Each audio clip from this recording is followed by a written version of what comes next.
Welcome to the deep dive. Today, we're delving into something a bit darker. We're moving away from fiction and looking at real-life terrors. That's right. The kind of stories that happen in ordinary places to ordinary people, but are just absolutely chilling. Exactly. These aren't just campfire tales. They're drawn from real accounts, police files, things like that.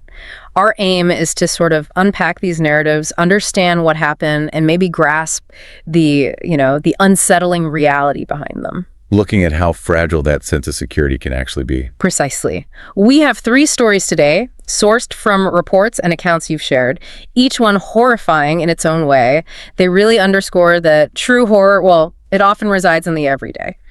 Let's start with the first one. It's about that violation of what should be the safest place, home. This involves a 15-year-old girl in, I believe, rural Alabama. She found herself home alone one Friday night. Her parents were out. They'd promised her a shopping trip the next day if she was, tucked in by 11:15 p.m. A typical teenage evening, sounds like. Totally typical. Pizza, ice cream, cleaning up a bit. But then, as she's doing that, she hears it. The front door opening and then closing. Oh, no. Followed by footsteps. Quiet ones, but definitely there in the hallway. Pure panic, right? Just immediate. Her instinct. Disappear. Makes sense, yeah. She runs to her bedroom, flicks off the light, jumps into bed, and just plays dead, basically. Yeah. Pretends to be fast asleep. Holding her breath, I imagine. Absolutely. Every muscle tight. Then she hears her bedroom door handle turning slowly. Good. Someone creeps across the carpet. Towards her bed, she feels them there, leaning over. Then they stroke her hair, just for a second, and give her a little kiss on the side of her head. Wow. She smells alcohol quite distinctly, and her mind just grabs onto that, thinking, okay, it's mom and dad, they're home early, maybe had a few too many. A rational explanation, kind of, or the only one she could handle at that moment.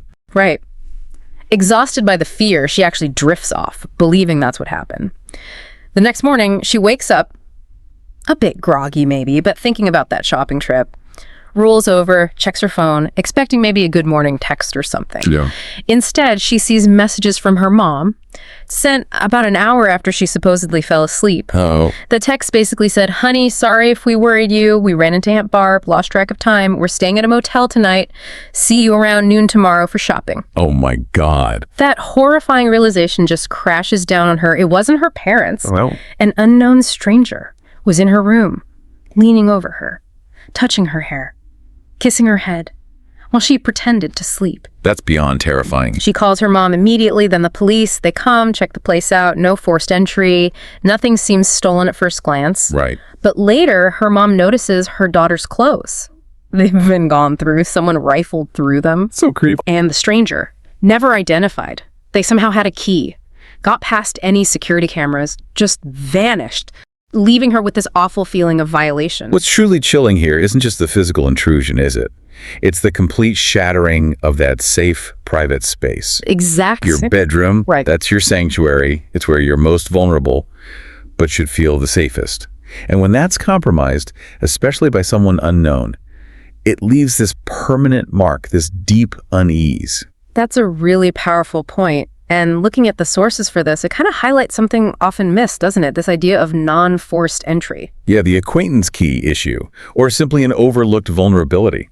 Police reports often show that in these cases, the perpetrator might have had some prior connection, maybe knew where a spare key was hidden, or even had a copy. Or sometimes it's more sophisticated, right? Like lock-picking techniques that leave little trace. Precisely. Forensic teams look for that. Was the lock manipulated? Was a bump key used? But without obvious damage, investigation gets tricky. It often forces police to look uncomfortably close at the victim's social circle, past relationships. Which must be incredibly difficult for the victim. Absolutely. Right. And psychologically, the impact is immense. Our sources on victimology show that even if physical safety is restored, that violation of a sanctuary, it often leads to long-term anxiety, hypervigilance. You just don't feel safe in your own home anymore. It's a primal fear, isn't it? The idea someone watched you, had access, and you had no idea. It really is a violation that echoes for years. It truly highlights our vulnerability, but sometimes that vulnerability isn't exploited by a random stranger. Sometimes, chillingly, it comes from within the family itself. Betrayal is often the deepest cut. Yeah. And our next story. It really pushes the boundaries of greed and, well, brutality. It raises some dark questions. Let's talk about Charlie Newman. He was an 80-year-old World War II veteran living in Alabama. Described as a kind man, religious, lived alone but had friends and family visit. But he had this growing conflict with his grandson, Derek. Derek, according to court documents, was becoming increasingly rebellious, and he had this fantasy. He was convinced his grandfather, Charlie, had a secret vault. A vault? Yeah, filled with cash, gold bars, maybe stuff recovered from Nazis during the war. Complete fabrication, apparently, but Derek believed it fiercely. Wow. Delusional. Dangerously so. Yeah. Fueled by this fantasy, Derek planned with his friend, a 22-year-old named Andrew Lackey, to rob his own grandfather. Rob his own grandfather based on a fantasy. Exactly, setting the stage for just pure horror. Halloween night, 2005. Andrew Lackey breaks into Charlie's house. He's armed with an 8-inch combat knife and a stun gun. Oh, God. But Charlie, remember, he's 80, but he's sharp, a combat veteran himself. He manages to call 911 and leaves the phone off the hook. The dispatcher could hear everything. Smart move. Quick thinking. He confronts Lackey with his own handgun, recognizes him immediately as Derek's friend, and what happens next is just awful. It's all recorded on that 911 call.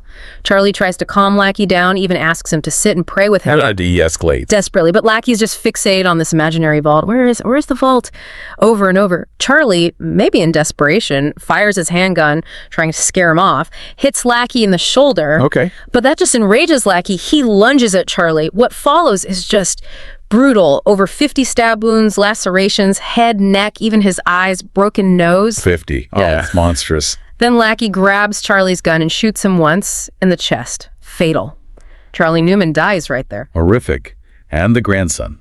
The detective, Katrina Slanigan, arrived to find this scene of just unbelievable violence. Lackey was caught later at a gas station trying to get his gunshot wound treated, didn't cooperate. And Derek. Derek eventually testified against Lackey, confirmed the whole plan, the robbery, the fantasy about the vault. Lackey was convicted of capital murder during a robbery.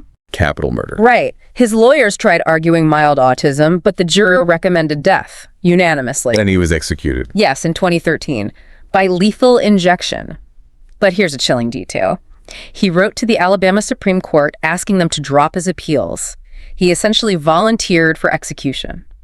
Wow. That adds another layer entirely. This story really makes you ask, doesn't it? What drives that level of violence? Yeah. Especially against family. For a rumored fortune that wasn't even real, the betrayal is just profound. It really is. And our sources, things like psychological profiles on these kinds of crimes, they often point to this dangerous mix, right? Delusion and extreme greed. Yes, a pathological greed, often coupled with a profound sense of entitlement. The person, like Derek here, builds this elaborate fantasy, maybe about hidden money or inheritance, and it completely overrides any moral compass. Dehumanizing the victim. Completely. It allows them to conspire, or in Lackey's case, to escalate to such unthinkable violence. That detail about Lackey dropping his appeals, what does that suggest psychologically? Well, it's rare and very chilling, as you said. Legal and psychological sources suggest it could be many things. Maybe a grim acceptance of his fate, maybe total exhaustion with a legal fight, or possibly a complete disconnect from his own life's value after what he did. Or maybe even some form of extreme remorse. Or just shut down. Possibly. Some individuals cease fighting for survival. They might see execution as deserved, or they're simply too psychologically broken to continue. It speaks volumes about the destructive power of such acts, even on the perpetrator. And that charge, capital murder during a robbery, can you quickly explain for listeners why that specific legal term matters so much? Sure. Capital murder usually means murder committed alongside certain aggravating factors, like during another serious crime robbery, in this instance, or against specific victim types, like police officers. Okay. It elevates the crime, making the death penalty a potential sentence. Here, the intent to rob Charlie directly led to his death. It wasn't just murder. It was murder while committing robbery. That distinction is critical legally. Right. Okay. That clarifies things. Hi. So we've seen horror from a stranger and horror from within a family. Our next deep dive shifts again.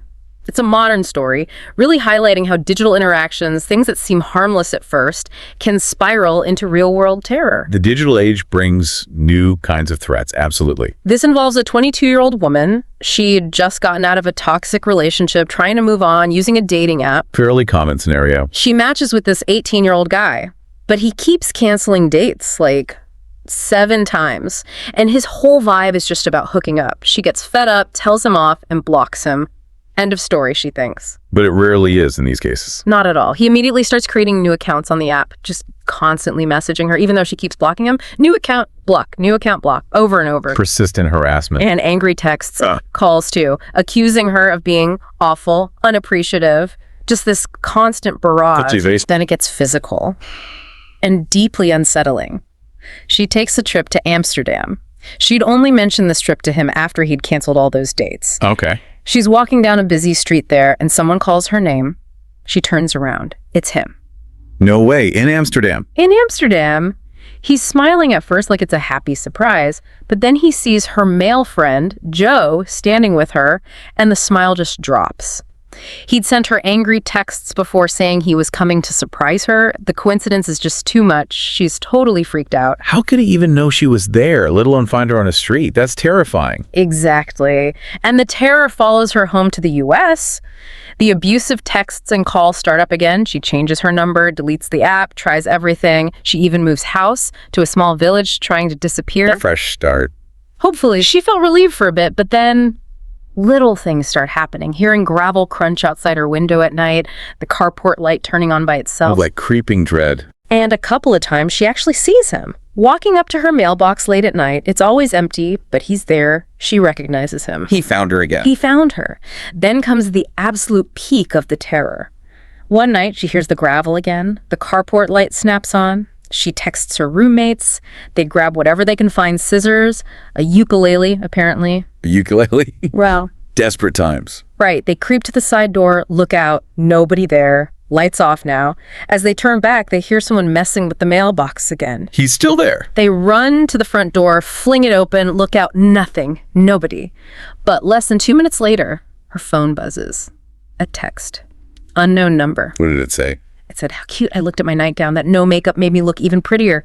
He hoped that I come out alone so we could have some fun together, like before I moved, but he was sad to find 2 other people with me. Oh my God. He was right there, watching her through the window. Watching her, describing her nightgown, her lack of makeup, confirming her absolute worst fear. He was outside, unseen. That is pure psychological torture. Police were called again. Found nothing, of course. You filed a report. Since then, nothing major has happened, just some occasional weird texts from unknown numbers. But that fear, it's still there. She's taking self-defense classes now.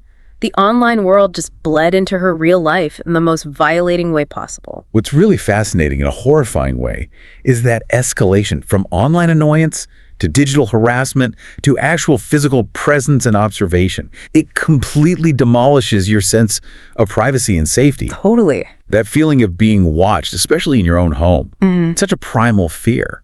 And modern technology, dating apps, social media, it just amplifies it, weaponizes it almost. Yeah, and it poses a huge challenge for law enforcement too, right? Our sources on cyberstalking mention things like IP tracing, metadata, but it's hard. Incredibly hard. Yeah. Perpetrators can use burner phones, VPNs, create fake profiles easily. The digital trail can be fake or deliberately obscured. It takes significant resources to track someone like this definitively, especially if they're careful. This guy showed a disturbing level of persistence. And psychologically, what drives someone to be that obsessed?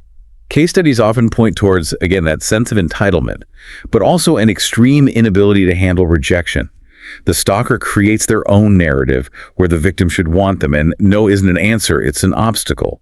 Their actions feel justified to them. It spirals from online obsession into real-world actions that just erode the victim's entire sense of security. It really makes you think about our digital lives, doesn't it? How something meant for connection can become such a weapon, such a vulnerability. Absolutely. Physical locks on doors aren't enough when the threat can find you digitally and then manifest physically. So these 3 stories, a silent intruder, a brutal family betrayal fueled by delusion, and this relentless digital stalker turning real, they all paint a pretty stark picture, don't they? They really do. They show that horror isn't just in movies. It can be in the house next door, within your own family, or coming through your phone screen. Right, in our own homes sometimes.